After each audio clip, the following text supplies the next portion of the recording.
হরে কৃষ্ণা। রাধে রাধে বন্ধুরা, আমাদের বৃন্দাবন বেঙ্গলি ব্লকে আমি শুক্লা আপনাদের সকলকে জানাই সুস্বাগতম। সকল ভক্তবৃন্দের চরণে আমার প্রণাম। আপনারা সকলেই কেমন আছেন? আশা করি রাধা মাধবের কৃপায় সকলেই ভালো আছেন। তো আমরাও ভালো আছি। তো আজকে বন্ধুরা একটা বিষয় নিয়ে আলোচনা করবো। আমাদেরকে প্রায় অনেক দাদারা দিদিরা ফোন করে, অনেক মাতাজিরা প্রভুজিরা।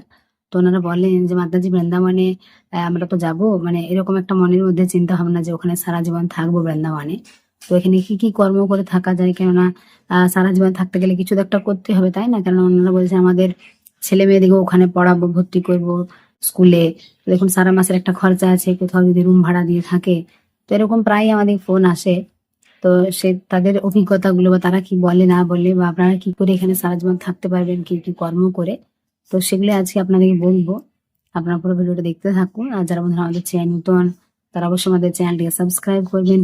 আর যারা বৃন্দাবনে আসতে চান দর্শনের জন্য, আমাদের এখানে থাকা 3 টাইম প্রসাদ দর্শনের সুব্যবস্থা রয়েছে, আপনারা যোগাযোগ করবেন। হ্যারি বল। তো দেখুন বন্ধুরা, প্রথমে আপনাদেরকে বলবো যে বৃন্দাবনে আসা, এই যে মনের মধ্যে আপনার হয়েছে যে আমি বৃন্দাবনে যাব, ওখানে সারা জীবন থাকবো, তো এটাও রাধারানীর কৃপা। কারণ রাধারানীর কৃপা না হলে কেউ বৃন্দাবনে আসতেও পারে না। আর যেরকম আমি সারা জীবন থাকবো, এই যে মনের মধ্যে ভাবটা এসেছে, তো এটা মনে করতে হবে যে রাধারানী তার মনের মধ্যে ভাবটা নিয়ে এসেছে। কারণ আমাদের সবার ভেতরে, সবার অন্তরেই কিন্তু ভগবান বিরাজিত রয়েছেন, তাই না? তো কেউ যদি ভাবে যে আমরা স্বামী স্ত্রী বা মানে সন্তান নিয়ে 3 জন 4 জন এরকম সপরিবারে বৃন্দাবনে থাকবো, হ্যাঁ, তো ভালো বিষয়। আপনাদের মনের মধ্যে রাধারানী এই উদয় করেছেন এই বিষয়টা। দেখুন কি কর্ম করবেন, বিভিন্ন রকমের কর্ম বৃন্দাবনে রয়েছে। তো আপনি যেটা মানে আপনার যেটা সামর্থ্য রয়েছে, বা আপনি যেটা দক্ষ, যেটা আপনি পারবেন, আপনাকে সেটাই করতে হবে। তো অনেকে আমাদের বলে যে মাতাজি আপনারা একটা কোনো কর্ম খুঁজে দেন। তো দেখুন আমরা কোথায় কর্ম খুঁজে দেবো, তাই না? কারণ এটা তো এরকম নয় কর্ম খুঁজে দেবো। আপনাকে এসে দেখতে হবে এখানের পরিবেশটা কেমন, বা আপনি কোন জায়গায় থাকবেন। একটা যে কোনো জায়গা, একটা রুম আপনাকে নিতে হবে। অনেকে আমাদের বলে, একবার এক দাদা আমাদের ফোন করেছিলেন, তো উনি বললেন যে মাতাজি আমি ওয়েস্ট বেঙ্গলে টোটো চালাই। তার মানে খুব ভালো, বৃন্দাবনে তো এখন টোটো চালিয়ে তো অনেক, দেখুন টোটো চালিয়ে অনেকে এখানে জায়গা কিনছে 10-15 লাখ টাকা দিয়ে। তারপরে কেউ আবার বাড়ি বানাচ্ছে, সেটা বানাতেও আবার ধরো 15 লাখ টাকা খরচা। তো তাহলে নিশ্চয়ই মানে উপার্জন করতে পারছে বলেই তারা জায়গা কিনতে পারছে বা বাড়ি বানাতে পারছে, তাই না? তো প্রথমত কি করতে হবে দেখুন, টোটো একটা কিনলেই হবে না। মানে আমি বললাম ওনাকে, দাদাকে, যে আপনাকে কি করতে হবে, এসে যদি আপনাকে কেউ বলে যে আমাকে এই মন্দিরগুলো নিয়ে চলুন, 4টা মন্দির কি 5টা মন্দির, তো বৃন্দাবনের লোকাল যে মন্দিরগুলো, এগুলো তো টোটো করে দর্শন হয়, কিছু হেঁটে হয়। তো কি করতে হবে, আগে প্রথমে দেখে নিতে হবে যে কোন দিকে কোন মন্দিরগুলো রয়েছে, এই রুটগুলো জানতে হবে। হ্যাঁ, তো ওনাকে বললাম আপনাকে আগে কি করতে হবে, কিছুদিন মানে দেখে নিতে হবে যে রাস্তাগুলো সব। তারপর যখন জেনে যাবেন তখন আপনি টোটো চালাতেও পারেন। তো আপনাদের যাদের মনের মধ্যে এরকম বন্ধুরা রয়েছে যে আমরা বৃন্দাবনে গিয়ে টোটো চালাবো, যে শুনতে হয়তো কেমন লাগছে, কিন্তু এখানে বন্ধুরা বৃন্দাবনে যারা এসেছেন জানেন যে রাস্তাঘাটে এত ভিড়।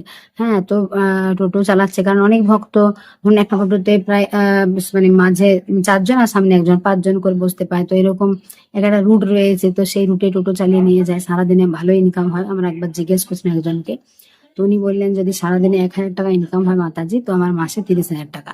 আর কেউ যদি বেশি চালাতে পারে, মানে বেশি ইনকাম করে, যদি 2,000 টাকা ইনকাম করে, তাহলে তার সারা মাসে ইনকাম 60,000 টাকা। শুনতে কেমন না? তো দেখুন অনেক, তো এরকম করে তারা উপার্জন করছে বলেই তো আজকে জায়গা কিনতে পারছে, বাড়ি বানাতে পারছে। তো আপনারা যাদের এরকম মনের মধ্যে ভাব রয়েছে, আপনারা করতে পারেন। এছাড়া বন্ধুরা তুলসী মালার দোকান, দেখুন বৃন্দাবনে আসলে অনেক যারা ভক্তবৃন্দরা আসে বাইরে থেকে বৃন্দাবনে দর্শনের জন্য, তো অনেকেই দেখবেন এই তুলসী মালা, যে কোনটি মালা, বৃন্দাবন থেকে নিয়ে যায়। তো এখানে অনেক ভক্তরা এমন রয়েছে যে তুলসী মালার দোকান করে কিন্তু তারা পরিবার, মানে যে একটা কোথাও ভাড়া দিয়ে আছে, বা কেউ হয়তো জায়গা কিনছে, তো তুলসী মালার দোকান করে বন্ধুরা অনেকে কিন্তু জায়গা কিনছে, বাড়ি বানাচ্ছে, হ্যাঁ, বা কোথাও ভাড়া দিয়ে আছে, সারা মাসের খরচা চালাচ্ছে, তাহলে নিশ্চয়ই উপার্জন আছে। তো এরকম আপনাকে করতে হবে, একটা এসে জায়গা দেখতে হবে যে আপনি কোন জায়গায় দোকানটা করবেন। এমন যেখানে ফাঁকা, হ্যাঁ, সেরকম জায়গায় তো করলে হবে না। যেখানে মানে লোকজন যাওয়া আসা করে, যাতায়াত রয়েছে কোনো মন্দিরের আশেপাশে, হ্যাঁ, যেখানে ভক্তবৃন্দরা সবসময় আসা যাওয়া করবে, এরকম কোনো জায়গায় যদি আপনি একটা দোকান করেন, তাহলে কিন্তু অনেক চলবে। তারপরে যেমন গোপী ড্রেসের দোকান, এখানে দেখুন যারা বৃন্দাবনে আসে দর্শনের জন্য, অনেকেই তো আমাদের এখানে যারা আসে আমরা দেখেছি ভক্তবৃন্দরা 1টা 2টো 3টে করে গোপী ড্রেস কিন্তু বাড়ির জন্য নিয়ে যায়। তো এরকম আপনারা করতে পারেন দিল্লি থেকে, হ্যাঁ, জিনিস নিয়ে এসে। কারণ দেখুন 1টা 2টো তো নয়, একটা দোকান করতে গেলে অনেক জিনিস চাই। প্রথমে কিছু টাকা ইনভেস্ট করতে হবে, তারপরে তো উপার্জন, তাই না? তো এরকম করে যদি বাইরে থেকে জিনিসপত্র নিয়ে এসে আপনি এখানে একটা দোকান করেন কপি ড্রেসেরও, সেটাও কিন্তু ভালোই চলে। কারণ আমরা দেখেছি যে প্রেম মন্দির বা ইস্কন মন্দিরের সামনে বা আরো অনেক মন্দিরের সামনে গোপী ড্রেস, পুরানা এইসবের দোকানগুলো কিন্তু খুব ভালো চলে। প্রায় সময় দেখি মানে ওদের যে কাস্টমার অর্থাৎ সবসময় ভক্তরা ভিড় লেগেই থাকে। তো এই দোকানটা করেও কিন্তু আপনারা উপার্জন করতে পারবেন, কারণ এখানে অনেকে এরকম করে করছে। তারপর অনেকে বলেন মাতাজি আমরা ওয়েস্ট বেঙ্গলের একটা সবজির দোকান করি, তো আমরা স্বামী স্ত্রী বা সন্তান নিয়ে ওখানে গিয়ে থাকবো, এরকম সবজির দোকান। তো এটাও করতে পারেন। দেখুন বন্ধুরা, আমরা আপনাদেরকে দেখিয়েছিলাম যে বৃন্দাবনের যে বড় সবজি মান্ডি রয়েছে, হ্যাঁ, যেটা আপনার লোকাল যে বৃন্দাবন থেকে ধরুন 10-15 মিনিট দূরেই। তো ওখানে কি হয়, সকালবেলা ট্রাকে করে অনেক মাল আসে, তো তারা কি করে, যারা মানে ওখানে দোকান লাগায়, তারা কি করে ওখান থেকে অনেক জিনিস 20 কিলো, 30, 40, 50 কিলো করে কিনে নেয়। তারপর আবার আমার একটা জায়গাতে বসে সেগুলো আবার বিক্রি করে। এরকম সকাল থেকে হয়তো দুপুর 1টা 2টো পর্যন্ত সেই বড় বাজারটা বসে। তো এখানেও আপনি করতে পারেন, ওখানেও ভালো উপার্জন হয়, কারণ অনেকে দোকান লাগায় আমরা দেখেছি।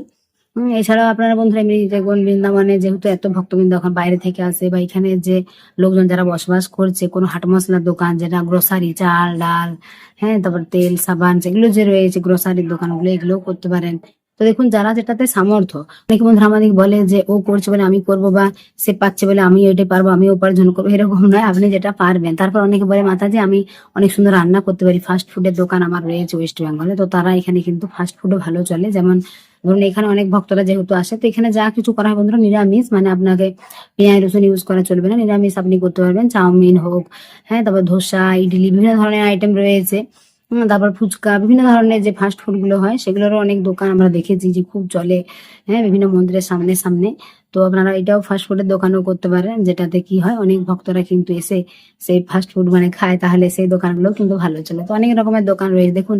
আবার কোনো রাস্তার সাইডে যে আপনি কোনো একটা রুম ভাড়া নেবেন, সেগুলোও কিন্তু অনেক চার্জ। আমরা একবার একজনকে জিজ্ঞেস করেছিলাম, একজন এক প্রভু তুলসীমার দোকান করে, তো উনি বললেন আমি যে রুমটা মাতাজি ভাড়া নিয়েছি, শুধু একটা রুম, মানে ছোট মতো, কত হবে সাইজ, মনে করুন 7-8 হতে এরকম রুমটা মানে মাপ হবে। তো তাতে 8,000 টাকা রুম ভাড়া, শুধু রুমটার ভাড়া। কেন না, রোড সাইডে। আবার এমনও রোড সাইডে যেগুলো ভালো লোকেশন, সেখানে হয়তো একটা রুমের ভাড়ায় আপনাকে নেবে মাসে 10,000-12,000 টাকা। তো এরকম আছে, আপনাদের দেখে শুনে নিতে হবে। তো এগুলো এগুলো তো বাইরে থেকে হয় না, অনেকে ওয়েস্ট বেঙ্গল থেকে আমাদের বলে মাতাজি আমাকে রুম দেখে দেন, মাতাজি আমাকে কর্ম দেখে দেন। তো এরকম বন্ধুরা হয় না, এটা আপনাদেরকে এসে করতে হবে। এখানে এসে কিছুদিন থেকে পরিবেশটা দেখতে হবে। তারপর আপনি কোন জায়গায় দোকান লাগাবেন, বৃন্দাবনে ঠান্ডার সময় অনেক ঠান্ডা, গরমের সময় অনেক গরম, বা বর্ষায় কোনোবার বন্যা হয়, তো সেই পরিস্থিতিগুলো আপনাকে সব দেখতে হবে। তারপরে একটা সিদ্ধান্ত নিতে হবে আপনি কোন জায়গায় করবেন, তাই না? কেননা আপনার একটা সারা জীবনের ব্যাপার, 1-2 দিন তো নয় যে আপনি কয়েকদিন করলেন বা কয়েক মাস করলেন তারপর আবার ছেড়ে চলে গেলেন, এরকম তো নয়। তো সেজন্য আপনার কি করতে হবে, এখানে এসে পরিবেশটাকে দেখে, চারপাশের লোকজন দেখে, আপনি কোন জায়গায় দোকানটা লাগাবেন, বা আপনি কোন বিষয়ে আপনার সামর্থ্য, কোনটা আপনি দক্ষ, কোনটা আপনি পারবেন, তো সেরকম আপনার করতে হবে। তো তার সবার আগে চাই রাধারানীর কৃপা।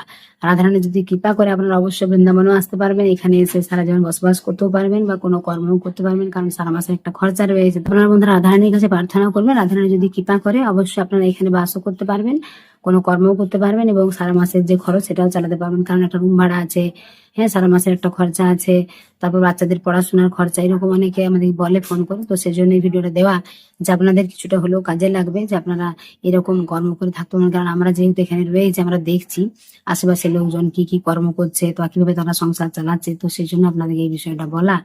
তো আপনাদের যদি ভিডিওটা ভালো লাগে অবশ্যই লাইক করবেন, কমেন্ট করবেন। দেখুন আপনারা অনেকে আমাদের ভিডিও দেখেন, কিন্তু অনেকেই কমেন্ট করেন খুব ভালো লাগে, অনেকেই করেন না। তো আপনারা হরে কৃষ্ণ রাধে রাধে অবশ্যই লিখবেন, এবং ভিডিওটা সকলকে শেয়ার করে দেবেন। সকলে ভালো থাকবেন, সুস্থ থাকবেন, সকলে প্রেম সে বলুন রাধে রাধে।